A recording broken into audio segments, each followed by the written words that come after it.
Bisa dibandingin kan? Padahal secara fisik mereka sama-sama utuh. Modelnya masih membentuk kayak hammer gitu kan? Modelnya masih sama, ya masih utuh, nggak ada pecah, gompal, tapi hanya beda di bagian. Oke teman-teman, selamat datang kembali di channel Air Impact Firebird. Nah, di video kali ini, pada kesempatan ini saya mau berbagi eh, cara membedakan spare part mana yang layak digunakan dan spare part yang mana yang sudah nggak layak digunakan atau wajib ganti. Secara khusus di sini saya mau perbandingan antara anvil dan hammer. Dua spare part ini saya bandingin dengan anvil yang baru dan anvil yang sudah nggak layak pakai lagi. Ini saya bikin tutorial ini karena sebenarnya saya sudah menjanjikan sudah beberapa minggu atau mungkin sekitar beberapa bulan yang lalu ya teman-teman ya. Di sini saya udah janji mau bikin tutorialnya, dan karena terlalu banyak juga teman-teman yang request video tentang hal ini, jadi kesempatan ini saya akan berbagi tutorial. Sebenarnya bukan tutorial sih, ini mungkin berbagi pengetahuan aja cara membedakan spare part mana yang layak pakai atau yang sudah wajib ganti. Secara khusus di sini saya ambil contoh di hammer dan anvil tipe 6575 teman-teman. Ini adalah pengetahuan yang mesti teman-teman tahu, secara khusus untuk teman-teman yang mempunyai air intake dan sering bongkar sendiri ya teman-teman, karena ada beberapa dari teman-teman menanyakan ke saya, Bang ini gimana nih cara servisnya, padahal semua spare partnya masih bagus, hammernya udah saya ganti atau anvilnya udah saya ganti, tetapi ketika saya minta difotoin spare partnya, dikirim ke saya, ternyata ada spare part atau anvil atau hammernya itu rusak teman-teman, sudah haus. Jadi cukup sedikit yang mengetahui cara membedakan spare part yang udah nggak layak pakai atau yang masih bagus, teman-teman, seperti itu. Nah, karena selama ini saya belum dapat anvil yang emang udah hancur, jadi saya kendalanya di situ, saya nggak bikin videonya. Jadi kebetulan hari ini kayak saya ada hammer sama anvil yang emang sudah nggak layak pakai lagi, dan jadi saya bikin langsung aja tutorialnya teman-teman. Di sebelah kanan saya ini adalah anvil sama hammer yang sudah rusak atau anvil sama hammer yang sudah nggak layak pakai lagi, ya sudah haus ya. Sedangkan yang sebelah kiri saya ini anvil sama hammer yang masih bagus, ini masih baru. Jadi kita langsung cek aja perbandingannya seperti apa. Baik teman-teman, selanjutnya seperti kita ketahui bahwasanya dua spare part ini adalah spare part yang emang fungsinya paling fatal ya teman-teman ya, atau dua spare part ini adalah part-part utama yang digunakan untuk menggerakkan baut, untuk digunakan untuk membuka atau mengencangkan baut. Jadi apabila dua di antara spare part ini ada yang haus atau rusak teman-teman, maka saya pastikan alat atau air impact yang teman-teman gunakan pasti akan memiliki torsi atau tenaga yang kurang ya, dan lemah untuk membuka baut. Jadi langsung saja teman-teman, di sini saya ada contoh spare part atau khususnya untuk anvil dan hammer yang rusak, yang sudah haus, dan hammer sama anvil yang masih baru. Jadi langsung aja kita cari tahu perbandingannya, kemudian membedakan mana yang bagus dan mana yang sudah wajib ganti. Oke. Yang pertama hammer teman-teman ya. Oke, saya kasih lihat dulu. Nah ini nanti kita lihat dulu secara fisik aja dulu dari luar ya, kasat mata aja dulu ya.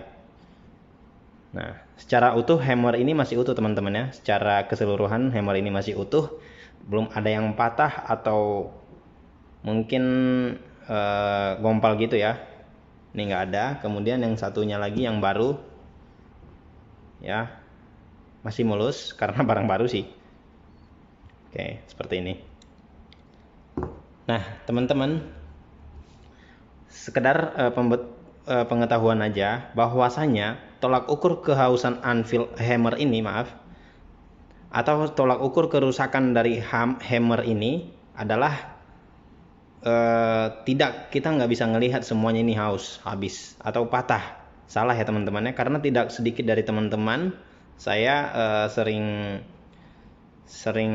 dikasih tahu sama teman-teman bahwasanya ketika difotoin ke saya spare part yang impactnya rusak itu katanya belum patah, masih bagus, masih mulus. Nah, ternyata pas difotoin ke saya dan saya cek, itu ternyata sudah haus teman-teman. Jadi tolak ukur kerusakan ini nggak mesti nunggu patah ya, atau ini habis sebelah gitu, habis, nggak. Itu salah teman-teman. Jadi tolak ukur melihat kerusakan pada hammer itu seperti ini teman-teman. Teman-teman bisa perhatikan di sini. Nah, yang ada jari saya nih saya fokusin. Nah, ini kan udah kelihatan haus nih teman-teman. Nih. Oke. Kemudian sebelah kanannya juga haus juga teman-teman. Nah, oke, sebelum kita lanjut, saya kasih tahu dulu cara pergerakan anvil sama hammer ini ya. Nah, jadi cara kerjanya itu teman-teman seperti ini. Anvil muter ngehantem ke hammer ini. Nah, seperti ini. Oke, dia ngehantem ke hammer, kemudian hammernya muter. Jadi, apabila sisi pinggirnya ini teman-teman, siripnya ini sudah haus, maka gesekan yang kena dari anvil ke hammer ini otomatis sedikit teman-teman, kecil, sehingga besar kemungkinan ini bisa ngelos, jadi nggak kena lagi ya. Ini ngelos, nggak kena lagi, jadi nanti pas dites itu dia hanya muter aja atau keluar angin aja, tapi nggak ada tenaga teman-teman, seperti itu. Nah, cara kerjanya itu seperti itu, kiri dan kanan. Jadi dia si sirip anvil ini, si anvilnya ini ngehantem si siripnya hammer ini, dia muter. Kalau misalnya ini hammernya udah haus dan anvilnya udah haus, otomatis pergerakan antara hammer dan anvil hentakannya itu semakin sedikit, dan torsi yang dihasilkan otomatis sangat sedikit sekali atau terlalu kecil ya teman-teman ya, sehingga kemungkinan tidak kuat buka baut seperti itu. Nah, sekarang kita lanjut ke perbandingan antara hammer yang baru dengan hammer yang udah rusak. Kita bisa lihat teman-teman ya. Nah, ini dia.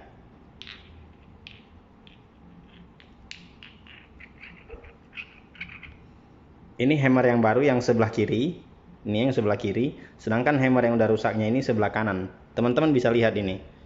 Ini sudah haus, udah kemakan. Sedangkan yang sebelah kiri saya ini masih baru. Nih, masih baru. Jadi belum ada ya, belum ada kegesek atau haus gitu ya. Nah, bisa dibandingin kan? Padahal secara fisik mereka sama-sama utuh. Modelnya masih membentuk, jadi kayak hammer gitu kan? Modelnya masih sama, ya masih utuh, nggak ada pecah, kompal, tapi hanya beda di bagian pinggirnya ini aja teman-teman, bagian siripnya ini aja. Nah, jadi tolak ukur melihat kerusakan pada hammer itu tidak mesti nunggu patah teman-teman ya, atau mesti gompal. Jadi tolak ukurnya itu adalah lihat kehausan antara pinggirnya ini aja, pinggir kiri, pinggir kanan. Oke, sedangkan yang barunya masih rapi ya, masih rapat ya. Oke, kemudian selanjutnya ke part selanjutnya ini teman-teman adalah anvil. Oke, jadi sama halnya dengan hammer tadi, tolak ukur kerusakan pada anvil ini tidak mesti nunggu ini bundar ya semuanya. Yang ini, yang belakangnya ini sampai haus jadi mengecil gitu, tidak teman-teman ya, itu salah. Jadi kemarin saya sedikit berbagi pengalaman. Ada customer juga emang dari YouTube ngechat ke saya, ngasih lihat foto posisi anvilnya seperti ini, udah seperti ini, tapi ketika dia bilang ke saya, bang anvilnya nggak kenapa-napa, masih bagus semua katanya. Pas saya lihat ternyata udah parah banget, ini udah sampai habis. Nah, oke, jadi kalau udah habis seperti ini, udah haus, ini udah parah banget teman-teman ya. Ini udah saya pastikan udah nggak bisa buka baut lagi. Nah, seperti itu. Jadi siripnya ini sudah haus, sudah kemakan, itu udah pasti nggak bisa buka baut lagi. Itu udah pasti udah wajib ganti, udah rusak kategorinya. Jadi anvil ini nggak mesti nunggu ininya habis teman-teman ya, semuanya habis atau sampai ini mengecil, haus, nggak. Itu salah. Jadi kita cuma lihat dari siripnya aja.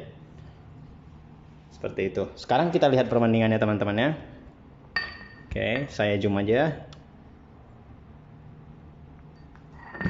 Nah, oke, teman-teman bisa lihat ya.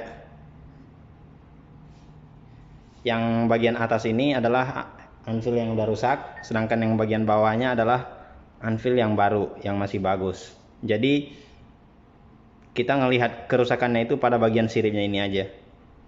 Dua sisi siripnya ini, kiri dan kanan. Sedangkan yang sebelahnya udah haus. Nih ya teman-teman ya. Ini udah haus, sudah jelas-jelas ini.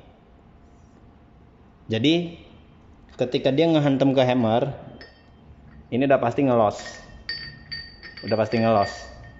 Sehingga dia nggak ada gerakan lagi buat gerakin si hammernya. Atau sebaliknya, hammer udah nggak bisa gerakin anvilnya. Seperti itu teman-teman. Oke, kemudian saya ambil satu contoh lagi yang ini nggak terlalu parah sih sebenarnya ya teman-teman ya. Ini saya ada anvil lagi, satu lagi. Nah, ini sudah kemakan sebagian dan yang sebagiannya belum, masih sedikit. Jadi dua sisi ini seperti ini sekalipun, ini hanya sebelah. Misalnya ini kan sebelah kanan ya. Dia arah sejaran jarum jam itu ngunci. Berarti ketika dia ngunci, ketika posisi ngunci, ini udah nggak ada tenaga. Tetapi ketika buka dia masih kuat karena di sini siripnya ini masih sedikit yang habis. Sedangkan yang posisi nguncinya ini udah habis. Otomatis ketika ngunci dia lemah, tetapi ketika buka dia kuat. Jadi seperti itu teman-teman, bisa lihat perbedaannya ya. Dan posisi ini pun saya recommendednya pasti ganti. Karena kenapa? Kita kan butuh air impact itu buat buka dan ngunci, nggak cuma searah gitu loh. Jadi buat amannya itu kita mesti ganti aja teman-teman ya. Kita mesti ganti. Tapi kalau misalnya mau dipakai dulu kayak yang contoh yang terakhir tadi, mungkin masih toleransi lah istilahnya. Tetapi kalau yang sudah seperti di tengah ini, kiri kanannya udah habis, itu sudah wajib ganti. Itu udah rusak parah teman-teman. Oke, jadi bagi teman-teman yang emang ada kasus yang seperti ini, mungkin dengan adanya video ini teman-teman bisa mengetahui ya mana hammer yang udah rusak dan mana hammer yang masih bisa pakai gitu. Dan mana anvil yang sudah wajib ganti atau mana anvil yang masih bagus. Jadi untuk teman-teman yang punya air impact sendiri di bengkel, dan apalagi buat teman-teman yang sering bongkar sendiri, teman-teman harus mengerti dan memahami perbedaan antara spare part mana yang rusak dan spare part mana yang masih bagus. Oke?